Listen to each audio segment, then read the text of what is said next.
From ancient scrolls to modern classics, welcome to Whispers of Japanese Tales. This video is a continuation of the previous one. If you haven't seen the previous video yet, be sure to check it out first before watching this one. Firebird by Osamu Dazai. It was a success. The theater company was Kamiza. The venue was Tsukiji Small Theater. The play was Chekhov's Three Sisters. The actress, Sachio Takano, magnificently portrayed the eldest sister, Olga. It was late March of Showa 6, and the performance lasted for 7 days. The young man, Takasu Takaya, went to see it on the third day. The curtain rises. The three sisters, Olga, Masha, and Irina, are on stage. Soon, Olga's monologue begins. At first, her voice was low and inaudible. The young man, in a dark corner of the audience, strained his ears. The words came through in fragments. It was cold that day, wasn't it? Because it was snowing. I felt like I couldn't go on living, but now, a year has passed, and we can remember that time with a lighter heart. The clock strikes 12. As the young man listened to the slow ticking of the clock on stage, he suddenly began to look around, clicking his tongue twice in frustration, and then stood up and went out into the hallway. I don't like women like that. I don't like women like that. She's just a narcissist. That woman doesn't know humility. She thinks that if she feels like it, she can do anything.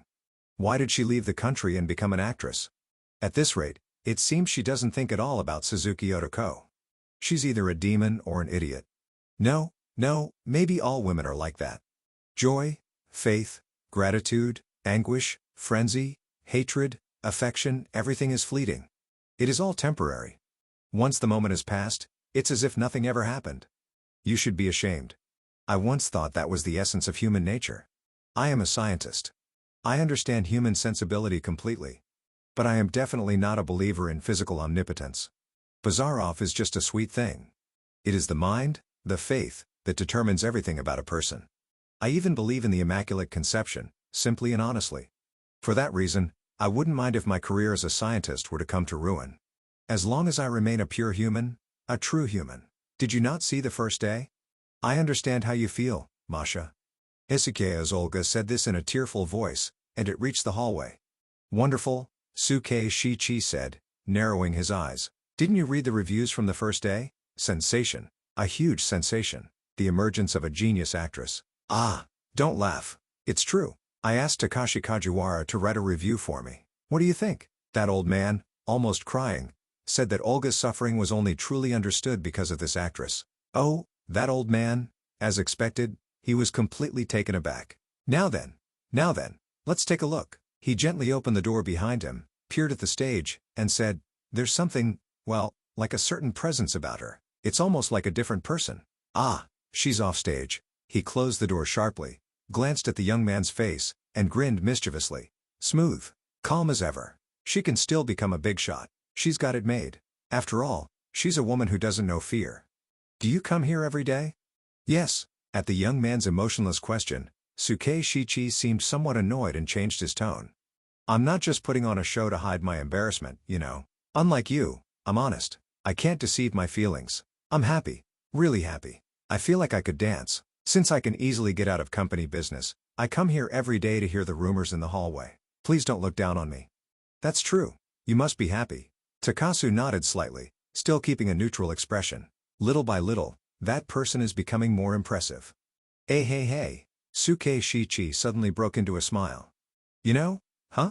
Well, you've got me there. You haven't forgotten, have you? That time when I asked you to help turn her into a noble, dignified woman? You haven't forgotten, have you? Oh, this is too much. Well, thank you. I'll leave it to you from here on out. As he said this, he gently pressed his ear to the door. Ah, no. It's Verschinen's entrance. I can't stand that Verschinen's character. It makes my spine shiver. What a detestable man. Wrapping his arm around the young man's shoulder, he added, Come on, let's go. Shall we go visit the dressing room? As they walked, he continued, Verschinen. Can't stand him. I've even memorized his lines. Clearing his throat lightly, he said, Yes, it will eventually be forgotten. That's our fate. There's nothing we can do about it. Things that seem so solemn, meaningful, and important to us, will, over time, either be forgotten or lose their significance. TCH, it's just like Miki Asataro. And, the life we're enduring now might eventually be seen as strange, filthy, ignorant, and even ridiculous. It might even be considered sinful. Now, this is Mickey. It makes me sick. Excuse me, excuse me. A girl in a sailor suit quietly called out to him. This is from Takano-san. It was a small folded piece of paper. What is it? Suke Shichi extended his large right hand. No. The pale-faced girl, with large eyes, stood straight and dignified, like a great actress. It's not for you. It's for me. Takasu, from the side, snatched it away, grimacing as he unfolded it to look. It was written clearly and boldly with colored pencils on a paper napkin. Earlier, I saw you throw a rather loud tongue click at my performance, and then quickly leave the hallway. Your attitude was the most correct. Your feelings were the most correct. I understand your feelings, every bit of them. On the stage, I clearly realized my place. Well, what am I, after all? I felt as if I were some kind of grotesque monster made of konnyaku, dirty, uncontrollable, and I cried in despair. On stage, I was so anxious and overwhelmed that I wanted to tear apart the blue costume I was wearing. I am not at all thick-skinned. I can only express it with words like a living corpse, so pretentious they seem. I'm not at all on top of the world. The only one who understands that is you. Please don't defeat me. Please. Pretend you don't see. I am doing my best. I have to keep living. Who taught me that? It wasn't Dr. Chekhov. It was your Otto Yan. Suzuki-san taught me that. But, please, you teach me too. Just one thing. Please teach me. Am I wrong? Please tell me. Am I a woman who only seeks sweet water to live? Please despise me. Ah, it's all become a mess. They are calling me. I have to go on stage. At 10 o'clock. And then, it was left unfinished. Takasu turned pale, smiled slightly, and tore the paper in two. Let me see, is this a promise for a secret meeting? You have no right to read this, he said clearly, and then tore the paper into 4 pieces. Your favorite actress, Sachio Takano, is quite a remarkable talent, isn't she? Not satisfied with just the stage, she's even spreading her performance into the hallway. That's not something you should say. Suke Shichi said, flustered, as he clasped his hands behind his head. That's a bit rude. Sachio must have put her heart into writing that, right? Go see her. She'll be happy. Pushed firmly on the back by Suke Shichi, the young man stumbled, feeling some warm human emotion through that push. He wandered off, walking unsteadily, and found himself at the back of the theater alone. The backstage, which he was seeing for the first time in his life. Sachio Takano had begun living with Mickey about a month ago. She left behind words that seemed slightly frantic. Kazue is a good person. I will never forget him even after death. If I don't work, I will die. I can't say anything. The seagull, that is a dumb bird. Then, she disappeared from Kazueda Yaeda's apartment. The visit to Mickey's house in Yodobashi was that night, around 8 o'clock. Mickey was absent, but his small, plump old mother was there. It was a new 2-story house with a rent of about 30 yen. When Sachio introduced herself, the old woman, with a faint sense of old-fashioned grace, nodded knowingly. Ah, I've heard of you from Asataro. I believe there's a meeting or something, and he's been out since this afternoon, but he should be back soon. Please, come in, she gently invited. The old woman was elegant, with shiny skin and hands, a refined lady. Sachio, feeling the tension ease, entered the downstairs living room ahead of the old woman who was showing her around, as if she had returned home. It was as though she had become a revived goldfish, slipping out of her crimson coat, and then, bowing, she said, "Are you my mother? It's my first time meeting you." A feeling of affection took over her, and while bowing with both hands together, she couldn't help but burst into laughter. The old woman, unfazed, responded calmly, "Yes, good evening. Asataro, thank you for all your help," returning the greeting with a carefree smile. It was a strange scene of revival. Seated neatly on the other side of the long brazier, the old mother sat gracefully, like a porcelain figure from Seto, with her eyes cast downward. She eventually began to speak. "That is my only son. He may seem like some kind of monster, but I believe in him. His father passed away 7 years ago this year. Well, it's a sad thing to boast about, but in the days when my husband was still healthy, we owned a top-tier Kappo restaurant in Maebashi, yes, in the province of Joshu. When ministers, division commanders, or governors came to Maebashi for leisure, they always came to our house. Those were the good days. Back then, I too worked hard every day, competing, toiling away. However, when he was 50, his father took up a bad habit, speculating in the stock market. When it started to go wrong, it was swift. By the time he realized it one morning, everything was gone. Completely gone. It was quite absurd, really. His father was ashamed in front of everyone. Even after that, he still tried to save face, saying, "I've got a hidden stash of money tucked away, just no one knows about it." He began telling an utterly ridiculous lie, claiming he owned a mountain that produced gold, as if he were a child. It's a sad thing, really, men have to keep up appearances, even with the old woman they've been married to for years. He went on, seriously explaining all the details of his so-called mountain of gold. Since we knew it was a lie, listening to him made us feel a mix of pity, disgust, and tenderness, and it brought tears to our eyes. He must have sensed that we weren't paying much attention, so he became even more determined. He brought out maps and various other things, explaining everything in great detail, trying to make it sound convincing. Finally, he even suggested that we all go to the mountain together. At that point, I was completely at a loss. He'd grab anyone he saw in town, telling them about the gold mine, and I was so embarrassed I felt as if I could die from the shame. The townspeople became the subject of amusement, and at that time, Asataro had just started attending university in Tokyo. I was so distressed that I wrote him a letter, telling him everything that had happened. At that moment, Asataro was truly admirable. He immediately rushed from Tokyo, pretending to be overjoyed. "Father, why have you hidden such a wonderful mountain from me all this time? If there's such a great opportunity, I don't need school anymore. It's foolish. Please let me leave school. We should sell this house and go right away to investigate that gold mine." He practically pulled his father along and then secretly called me aside, saying, "Mother, listen carefully. Father doesn't have much time left. We mustn't let him be ashamed in front of others. Don't let him suffer any more humiliation," scolding me sternly. I too, when he said that, finally realized, so that's what it was, and felt deeply ashamed.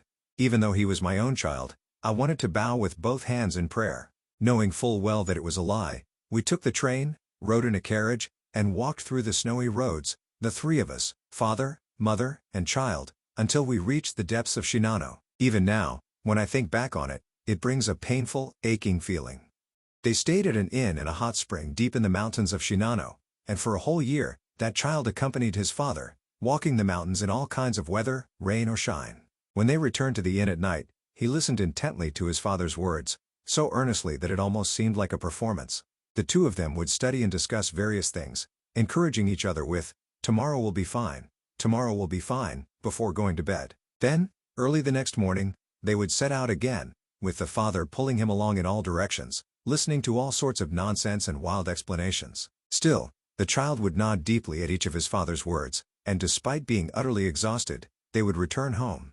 Everything was thanks to Asataro. His father was able to continue a year of purposeful days at the mountain inn, maintaining his dignity and ensuring that he did not bring shame upon his wife or child, passing away peacefully without disgrace. Yes, he died at that mountain inn in Shinano. "My mountain has potential," he boasted. "You see, my fortune will grow 20 times. He died with such pride. He had been suffering from a severely weakened heart for some time. It was a bitterly cold morning, with a strong wintry wind blowing. It's a pitiful story, isn't it? But that child has great potential. After that, the two of us, mother and child, went to Tokyo and struggled. The hardest part for me was when I had to carry a bowl and go buy a single block of tofu.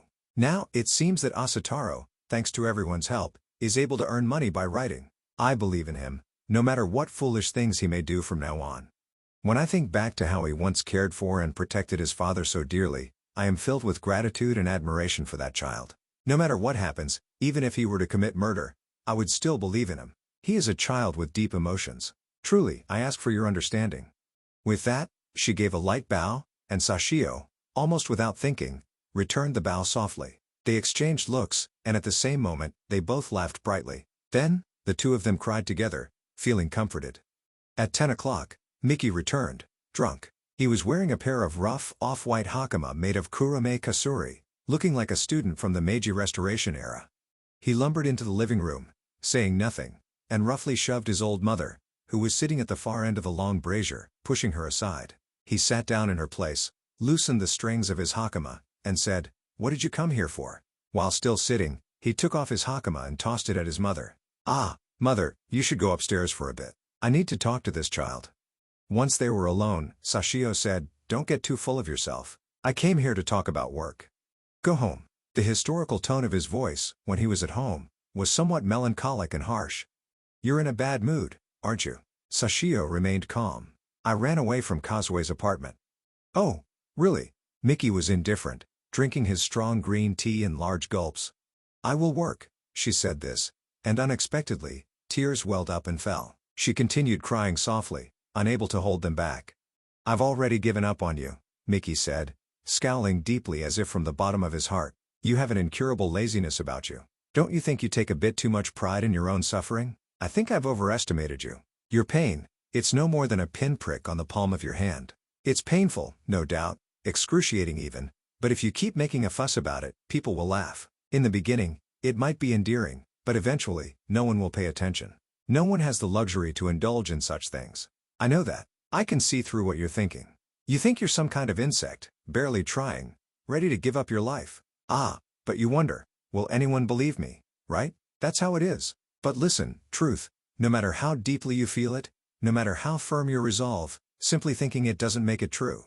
It's a lie. It's fake. Even if you want to tear your chest open to show your sincerity, just keeping it inside isn't enough. If you stay silent, it's arrogance, it's self-satisfaction, it's selfishness. Truth is action. Love is action. A truth without expression doesn't exist. Love in your heart, before words, is just rhetoric. If you remain silent, how will anyone understand? If you are cast aside like that, it's inevitable. Truth isn't something you just feel. It's something you express. It's something you build with time and effort.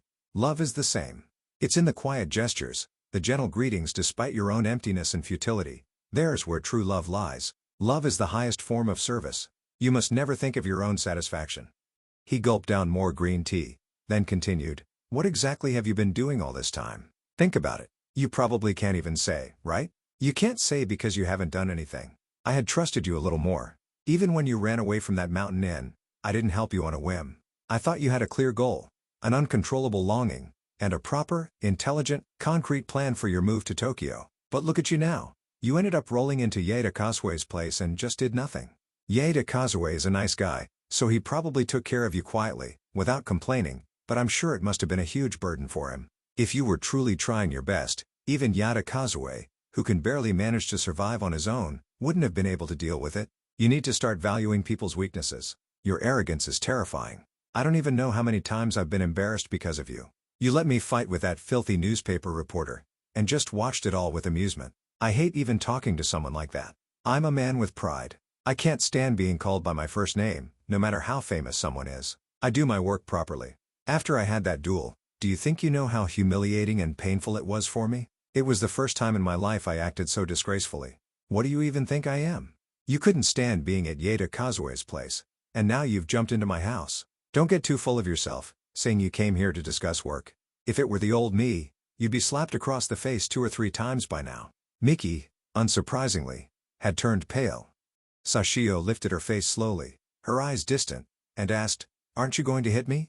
"Don't say something like you've just woken up," Miki replied with a wry smile, slowly exhaling cigarette smoke. "Go home. I've said everything I needed to say. From now on, it's pure avoidance. You should think things through a bit. Go home. I don't care if you end up wandering the streets."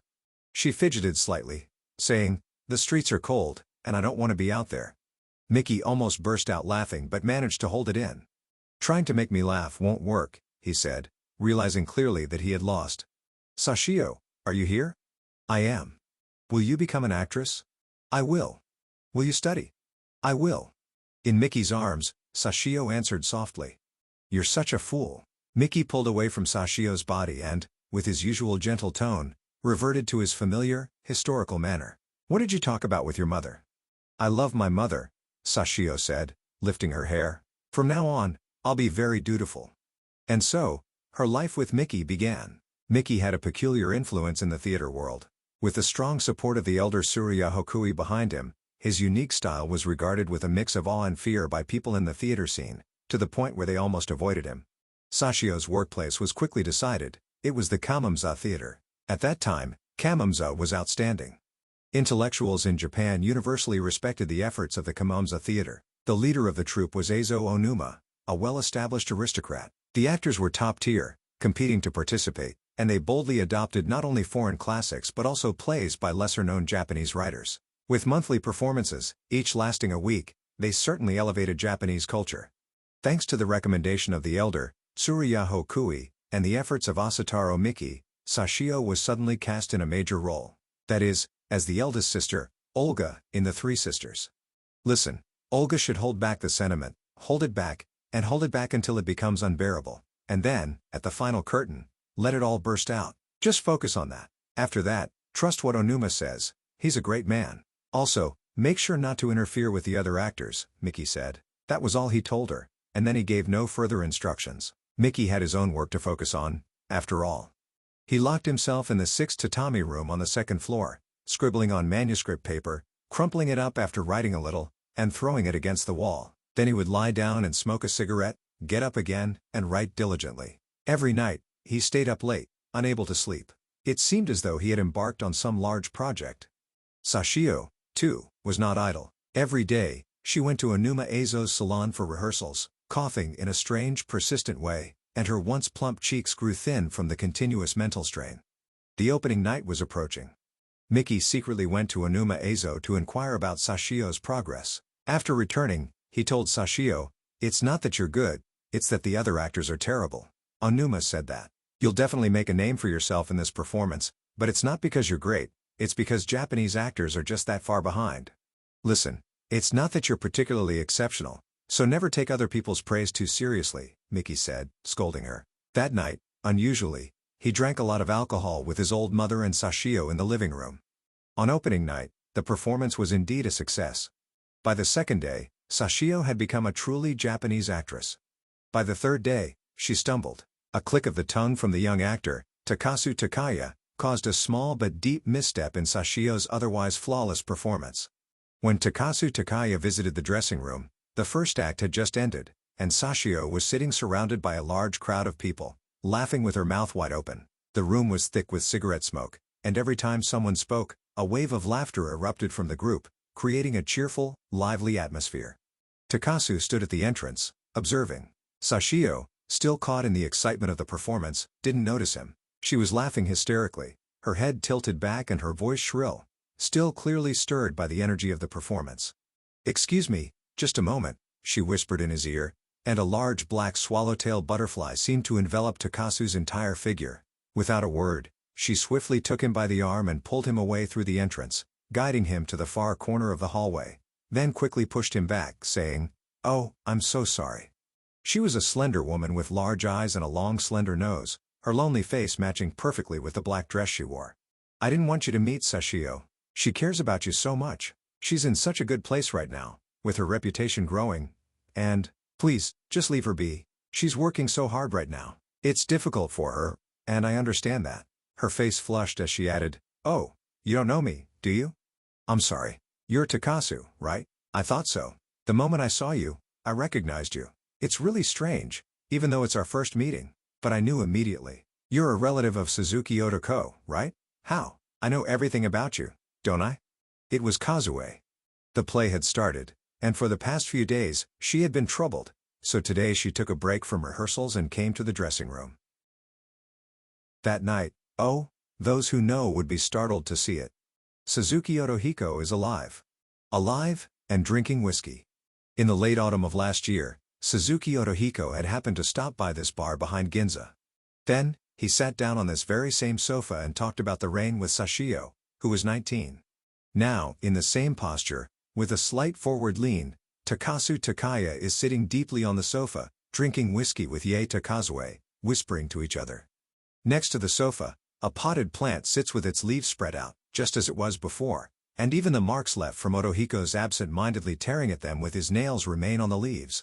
The dull light inside the room was also blocked by the castor leaves, and Takasu's face, illuminated by the light of the crescent moon, was faintly outlined, with dark shadows pooling beneath his eyes and on both cheeks. He looked emaciated and frighteningly aged. Even as Kazue spoke, she occasionally glanced sideways at Takasu's face, and though she knew it was completely a different person, she still felt an uneasy sensation. It was because there was a resemblance. Kazui, too, had drunk with Otohiko here that night and had known him. Otohiko had rough, coarse skin, and his face had a certain distorted, misshapen quality to it. He was certainly not the handsome man that Takasu was. Yet now, in the dim light of the bar, if she looked up suddenly, there was still a resemblance. To Kazui, the idea of blood ties felt terribly unpleasant, almost eerie. Takasu had not yet noticed. Kazui had forcibly dragged him out of the theater, and it was Kazue's harmless, slightly playful whim that brought Takasu here. This dimly lit bar was where Otohiko and Sashio had their strange encounter. The gray sofa on which Takasu was now sitting had once been the last refuge Otohiko found when he was cornered, the one place he could still find, a bird's nest, a fox's den, a chair for a single night's rest. Takasu knew nothing of this. Quietly drunk, he murmured. If we send her back, that's the right thing to do. An actress shouldn't be doing such flashy things. We have to send her back to her country. But, Kazui hesitated, then continued, no, it's not that I'm drunk and rambling. I'm sorry, but, why is it that men, when it comes to women, always want to take on this strange responsibility? Why does everyone want to give the same predictable sermon? Do you know how much suffering Sashio has been through in her life? Do you know how hard she's fought to live the way she has? She's an adult now, not a child. She'll be fine on her own. At first, I was angry with her too. I thought being an actress was ridiculous. I thought, just like you, that it would be safest for her to return to her country. But that was my mistake. Because the only ones who would benefit from her going back are us. She won't be happy at all. You're the same. There's something selfish about it. It's miserly, your own selfishness, lurking somewhere in your feelings. You feel responsible all on your own. And then you're frustrated and uncomfortable. And now, you want someone else, someone far away, to take on that responsibility, while you sit there with a clear conscience. That's what it is. While speaking, she weakly grasped Takasu's hand, looking at his face to gauge his reaction. I'm sorry. I'm being rude, she said quickly, taking a swift drink of whiskey. But, really, sending her back to the countryside now would be cruel. How can you say such a thing? You know what she did last year, don't you? You know how much she was ridiculed. In Tokyo, people are too busy to care, but the countryside is different. She'll certainly end up locked away in a room, the village's laughingstock for the rest of her life. The people there don't forget a thing. They'll still hold a grudge for something as old as when someone's chicken was stolen 3 generations ago. No, Takasu calmly disagreed. The countryside isn't like that. Family isn't like that. I know the tragedy of someone who has lost their homeland. Otoyan never had a homeland. You probably know this too, but Otoyan was the illegitimate son of my uncle's mistress. He moved around with his birth mother. It was a hard life. I know that. He worked hard to make something of himself. He wanted to prove something to the father who had abandoned him. He was exceptionally gifted. Truly remarkable. He studied hard. He thought he had to become someone great. He wanted to leave his name in history. But in the end, after all his efforts, on the day before he died, he told me to honor my parents. He told me to live quietly, enduring hardships. At first, I thought he was joking. But lately, little by little, I'm beginning to understand. No, it's not like that, Kazui insisted, refusing to give in. Her cheeks flushed with intoxication and excitement. She continued, you're fine. You've been raised in a respectable family, without any hardships. You've had the privilege of a good education, and your parents are both still with you. Anyone would recommend that you be filial to your parents, that you cherish your home, whether you're Suzuki Otohiko or not. But we are different. We're not like that. Every day, we're struggling to eat, struggling to repay debts, watching the right thing pass by, aware of it, yet being swept along and slowly marked by society with a terrible stigma. Sashio, even more so. She has already fallen from society's grace once. She's trash. She can't do something so noble as being filial anymore. Even if she wanted to, she wouldn't be forgiven. Restoration of honor. Does that sound strange? A pitiful word, isn't it? But us, people who have once made mistakes, how much we long for that. For that, we'd give up our lives. We'd do anything. She lowered her voice suddenly. Sashio, poor thing, is doing her best right now. I understand her. I want to make her someone great, even just a little. Wait. The young man was ready for those words. Slowly lighting his cigarette, he said, you just said that you want to make her great. That's wrong. Clearly wrong. Like a mistake in dictation. People cannot make others great. This world, the one we live in now, is harsh. A sudden restoration of honor, applause from all. That's a naive romanticism, a thing of the past. Even someone like Suzuki Otohiko couldn't do that and died without it. Right now, being able to control just yourself, without causing trouble to anyone else, that in itself is a great achievement. If you can do that, you are a new hero. A fine thing. True confidence, I believe, comes from having a clear sense of social responsibility toward oneself. First, you must nurture yourself and those around you in a way that ensures no insecurity. You become a solid soldier for your small homeland, your poor family, and strive from there. Only then can any ambition, no matter how small, be realized. Reality will never allow anything before that. I bet on it. Takano Sashio will fail. If she continues as she is now, she will be kicked down to the lowest point. It's clearer than seeing fire. The world is harsh. It's tough. Every day, I feel the intensity of this world in my bones. It doesn't allow for the slightest nonsense. We all have the eyes of hawks, the eyes of crows. It's unpleasant, but it can't be helped. You lost, Kazue shouted, her voice shrill, somewhat slurred. Stumbling, she covered her ears. I don't want to hear it, Even you're saying such pitiful things. It's cruel. You're spineless. Cowardly. It's sour grapes. No, I don't want any more logic. Everyone in the world is kind. Everyone helps each other. It's only you people who are cold and cruel. You're the ones who kick people down to the bottom. Only the men who lose, who lie and pretend to be dignified, are the ones who mock and kick down the hard-earned efforts of others. You are wrong. You, from now on, must not touch Sashio. Not even a finger. How false. I am a realist, you know. I understand what you're saying. I understand it, but even knowing that, still, I want to hold on to that dream, just in case. I want to hold on to it. Don't laugh. We are forever doomed. We're only going to get worse. I know. No, don't make a definite decision. I'll want to die. But Sashio, I want to make her great. She's smart. She's cute. She's pitiful. Do you know? Sashio, right now, is the mistress of a certain playwright. Become great. I want her to live in a way where she doesn't have to be a mistress. The young man had stood up. Who is it? Where are they from? Show me, he said quickly, settling the bill, and with one arm, he lifted the drunken Kazue. Get up. I figured this was coming. Quite a rise in status. Now, show me. Who is this man? Sashio shouldn't be involved in something like this. He hailed a taxi. He directed it to Yodobashi. Inside the car. You're a fool. A fool? A big fool. I owe you my thanks. You told me well, Kazue said, her sense of foreboding making her feel lightheaded. I love Sashio. I love her more than anyone. I have never forgotten. I understand her pain better than anyone. I know everything. She is a good person. I must not let her rot. Fool. To become someone's mistress? Fool. Die. I'll kill you.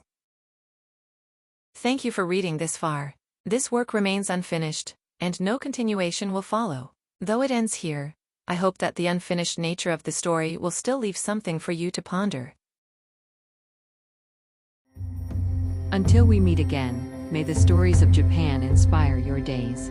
Don't forget to like and subscribe for more tales.